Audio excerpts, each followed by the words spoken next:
Doctor Mohammad Yunus Nobel জেতার পর দৈনিক প্রথম আলোতে তার একটি ছবি প্রকাশ হয়েছিল। পুরো পাতা জুড়ে তার ছবি।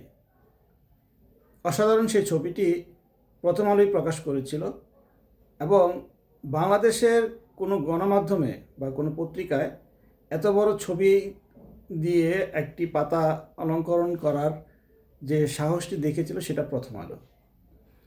কারণ সাংবাদিকতার দিক থেকে যদি আমরা বলি, তাহলে ডক্টর মোহাম্মদ ইউনূসের নোবেল জেতার খবরটি ছিল আমাদের কাছে খুবই একটি অত্যন্ত বড় ঘটনা। একটি ছোট দেশে, বাংলাদেশের মতো একটি ছোট দেশের একজন নাগরিক নোবেল পুরস্কার জিতেছে, এটা আমাদের অনেক বড় গর্বের বিষয় ছিল। সে ছবি নিয়েও বিভিন্ন মহলে ওই সময়ে নানা রকম সমালোচনা হয়েছে। যারা প্রথম আলো বিদেশে ছিল মূলত তারাই সমালোচনাগুলো করেছে। গত শুক্রবার যখন প্রথম আলোতে আগুন জ্বলছিল,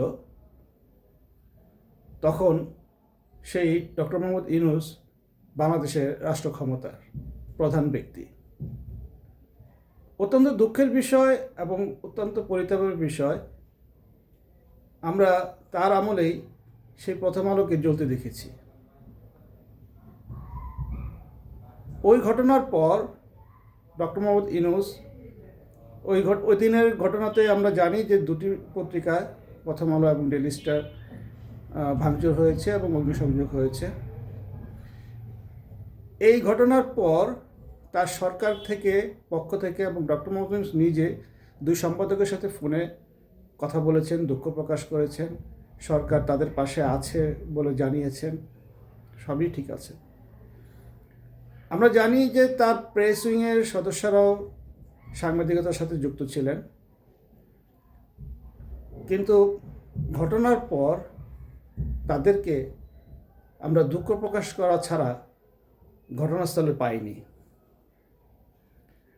এটা অত্যন্ত মর্মাহত এবং দুঃখের বিষয় যে আমরা এত বড় একটা ঘটনা ঘটল, ডক্টর মোহাম্মদ ইউনূস যখন রাষ্ট্র ক্ষমতায় আছেন, তার প্রেস উইংয়ের সদস্যরা যখন সাংবাদিকতার সাথে যুক্ত ছিলেন, তাদের কাছ থেকে আমরা নানা রকম সহযোগিতা, সহানুভূতি সবই পাবো, সেটাই আমরা প্রত্যাশা করি।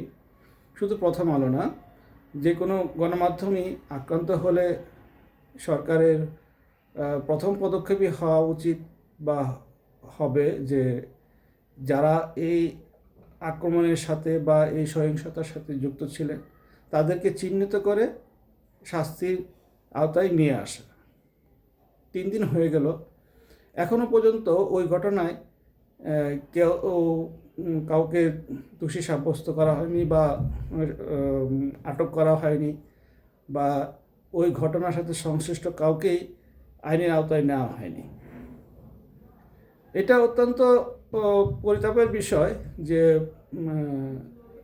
যারা এই ঘটনার সাথে যুক্ত ছিল তাদেরকে চিহ্নিত করা খুব কঠিন না হলেও আমরা সিসি ফুটেজ দেখেছি, আমরা ওই সময়ে লাইভ টেলিকাস্ট হতে দেখেছি, তাদেরকে যারা এই ঘটনার সাথে যুক্ত ছিল তাদের ছবি অনেকের ফেসবুক পেজে আছে।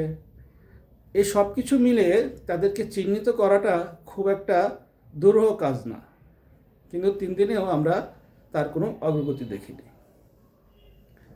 তো যে বিষয়টা হচ্ছে যে আমরা একটা বড় পরিতাপের বিষয় হচ্ছে যে আমাদের এই সময়ে যখন আমরা জুলাই আন্দোলনের মাধ্যমে ফ্যাসিস্ট সরকারকে রাষ্ট্র ক্ষমতা থেকে উৎখাত করেছি, সেই সময়ে যখন আমরা গণতন্ত্রের পথে হাঁটতে শুরু করব, সামনে নির্বাচন আছে, সেই সময়ে আমরা গণমাধ্যমে আক্রান্ত হয়েছে এবং দেশের দুটি বড় জাতীয় দৈনিক আক্রান্ত হয়েছে।